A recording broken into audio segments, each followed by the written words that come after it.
মৰমৰ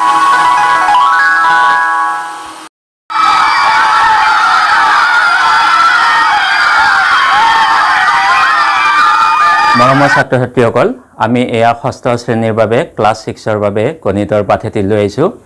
তোমালোকে ইতিমধ্যে গণিতৰ ক্ষেত্ৰত জ্যামিতিৰ পাঠত বিভিন্ন ধৰণৰ আকাৰ আকৃতি সম্পৰ্কে তোমালোকে ইতিমধ্যে পঢ়িছা। তোমালোকৰ ঘৰতে অনেক সামগ্ৰী আছে, সেইবোৰ তোমালোকে লিৰিকি বিদাৰি চাইছা যে বস্তুবোৰৰ কিছুমান কি হয়, তোমাৰ জোঙা, কিছুমান চেপেটা, কিছুমান ঘূৰণীয়া ফুটবলটোৰ নিচিনা বা কমলা টেঙাটোৰ নিচিনা, কিছুমান তোমাৰ চুঙা আকৃতিৰ এনেকুৱা এই কলমটোৰ নিচিনা। গতিকে এনেকুৱা যে তোমালোকে বিভিন্ন সামগ্ৰীবোৰ ঘৰতে পাইছা, সেই সামগ্ৰীবোৰৰ বিষয়ে তাৰ আকাৰ আকৃতিৰ বিষয়ে অধ্যয়ন কৰাৰ বাবে আমি এটি পাঠ লৈ আহিছোঁ আজি।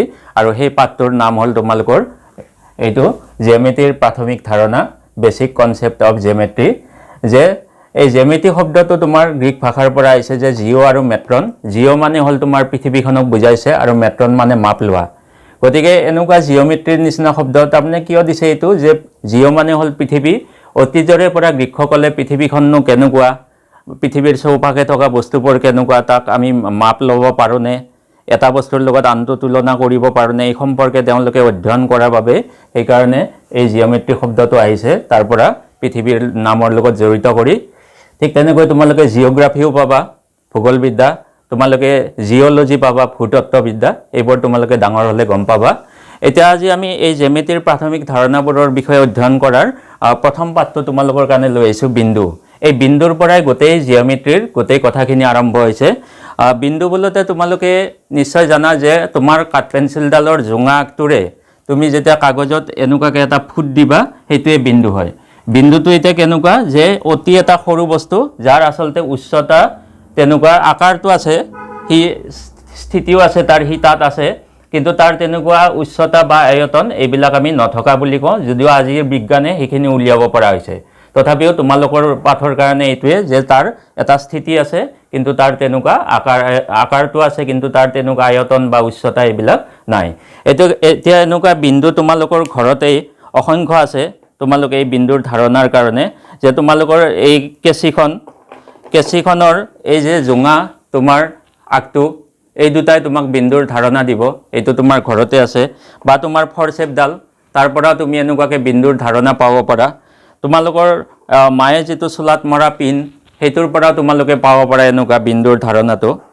ঠিক তেনেকৈ মিস্ত্ৰীয়ে কাম কৰিলে তোমালোকে গজাল দেখিছা, গজালটোৰ এই জোঙা আগটোৱে তোমাক এনেকুৱাকৈ বিন্দুৰ ধাৰণা দিব।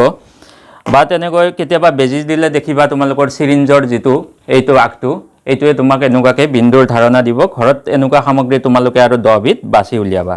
এতিয়া চোৱা, তোমাৰ প্ৰকৃতিৰ বুকুতো অসংখ্য বিন্দুৰ ধাৰণা তোমাৰ খিচৰতি হৈ আছে।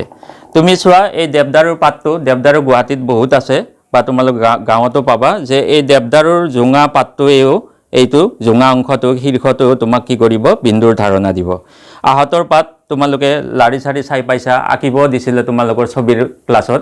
এই আহঁতৰ তোমাৰ এই চোৱা, এই পাতটোৰ এই যিটো এইডাল জোঙা, এই ক্ষীৰডালৰ সৈতে এনেকৈ জোঙাকৈ যিটো আগবাঢ়ি যায় শীৰ্ষটো, এইটোৱে তোমাক এনেকুৱাকৈ বিন্দুৰ ধাৰণা দিব। ঠিক তেনেকৈ মই তোমালোকৰ বাবে লৈ আহিছোঁ নাহৰৰ গুটি। এই নাহৰ গছৰ গুটি, এইটো শুকালে এনেকুৱাকৈ ফাটি যায়। এই আপুৰুগীয়া সম্পদ, এইটো নাহৰ গছটো উজনিৰ ফালে আছে কিছু। ইয়াতো চোৱা তুমি, এই নাহৰৰ এনেকুৱা এই গুটিটোৰ এই আগটোৱে তোমাক কি কৰিব, তোমাক এই বিন্দুৰ ধাৰণা দিব পাৰিব। এল'ভেৰা এটা বিখ্যাত গছ, এল'ভেৰা চাবোনো আছে, তোমালোকে ঘঁহিছা নিশ্চয়, যে এই এল'ভেৰাৰ তোমাৰ এই শীৰ্ষটো তোমাক কি কৰিব, এনেকুৱাকৈ বিন্দুৰ ধাৰণা তোমাক দিব পাৰিব।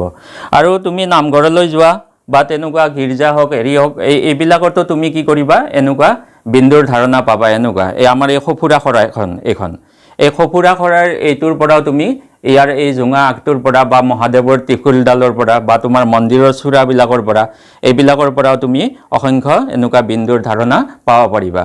গতিকে এনেকুৱা প্ৰকৃতিৰ বুকুত আৰু মানৱ সৃষ্ট যিবিলাক সম্পদ আছে, এইবিলাকৰ বুকুত তুমি বিন্দুৰ ধাৰণা উলিয়াবৰ কাৰণে চেষ্টা কৰিবা। তোমালোকে আৰু 10 বিধ সামগ্ৰীৰ নাম লিখিবা, মানৱ সৃষ্ট সম্পদৰ পৰা আৰু লগতে প্ৰকৃতিৰ বুকুত থকা সম্পদৰ পৰা। এই বিন্দুতে তোমাৰ গোটেই গণিত শাস্ত্ৰটো সোমাই আছে। আৰু তুমি নিশ্চয় জানা যে ভাৰতত সিন্ধু উপত্যকাৰ সভ্যতাৰ পৰা ভাৰতৰ সভ্যতাটো আমি তাৰ ইতিহাসটো পাওঁ। হৰপ্পা মহেঞ্জোদাৰোৰ সভ্যতা তোমালোকে নিশ্চয় সমাজ বিদ্যাৰ শ্ৰেণীত পঢ়িছা তোমালোকে গতিকে পাঞ্জাবৰ সিন্ধু নদীৰ পাৰত এসময়ত যি সভ্যতা গঢ়ি উঠিছিল তাতো তুমি অসংখ্য বিন্দুৰ ধাৰণা পাবা তাৰ এই সিন্ধু সভ্যতাৰ এইবিলাক মাটিৰ পাত্ৰ তোমাৰ সেই সময়ৰ ঠিক তেনেকৈ তাত এই যজ্ঞৰ বেদীবিলাক এনেকৈ নিৰ্মাণ কৰিছিল এনেকুৱাকৈ আঁকিছিল এইটো এটা যজ্ঞৰ বেদীৰ চিত্ৰ এইবিলাকত য'ত কাটাকাটি হৈছে ৰেখাবিলাক তাতে একোটা তুমি বিন্দু পাবা আচলতে কি হয় দুডাল ৰেখা য'ত কটাকটি কৰে সেইটো এটা বিন্দু হয় গতিকে এনেকুৱাকৈ তুমি এই হৰপ্পা মহেঞ্জোদাৰো সভ্যতাৰ দিনতো এইবিলাক সেই সময়ৰ সামগ্ৰী এইটো এটা মাটিৰ পাত্ৰ গতিকে সেই সময়তো তুমি এনেকুৱা বা এই তোমাৰ এইটো এটা পাত্ৰ মাটিৰ পাত্ৰ হৰপ্পা মহেঞ্জোদাৰো সভ্যতাত উদ্ধাৰ হোৱা গতিকে তাতো তোমাৰ কি হৈছে এনেকুৱা অসংখ্য তুমি বিন্দুৰ ধাৰণা পাবা এই বিন্দুটো সৰু বুলি তোমালোকে অৱহেলা নকৰিবা কাৰণ এই বিন্দুতে গোটেই গণিত শাস্ত্ৰটোৰ কথাখিনি সোমাই আছে সেইকাৰণে কোৱা হয় বিন্দুতে সিন্ধু এইটো তোমালোকে পাই থাকিবা শুনি থাকিবা সাহিত্যৰ ক্লাছতো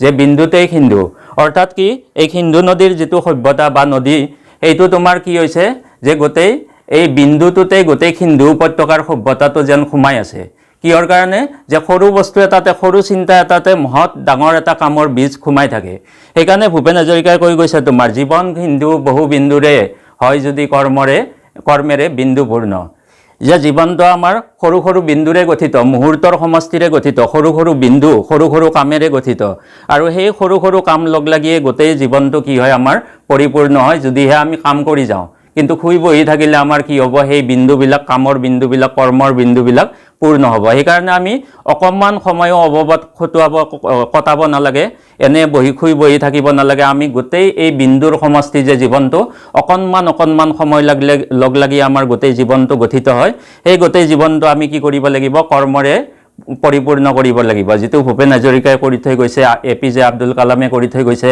বা সদ্য প্ৰয়াত আমাৰ তৰুণ গগৈ ছাৰে কৰি থৈ গ'ল গতিকে এই কামবিলাক আমি কৰিব লাগিব গতিকে এইকাৰণে গণিত শাস্ত্ৰটো যে এই বিন্দুৰ পৰা আৰম্ভ হৈছে এই বিন্দুতে তোমালোকে সিন্ধু দেখিব লাগিব অৰ্থাৎ গোটেই গণিত শাস্ত্ৰখন তাতে সোমাই থকাটো তোমালোকে কি কৰিব লাগিব গভীৰভাৱে অনুভৱ কৰি জীৱনত আগবাঢ়ি যাব লাগিব গতিকে পৰৱৰ্তী পাঠত আমি আৰু এই বৈদিক সভ্যতাৰ পৰা আজিলৈকে এই বিন্দুৰ ধাৰণা আৰু তাৰ লগে লগে আনুষংগিক যি ৰেখাখণ্ড এইবিলাকৰ ধাৰণাৰ সৃষ্টি হৈছে সেইবোৰ সম্পৰ্কে আমি আলোচনা কৰিম আজিলৈ ইমানতে সামৰিছোঁ আকৌ তোমালোকক লগ পাম ধন্যবাদ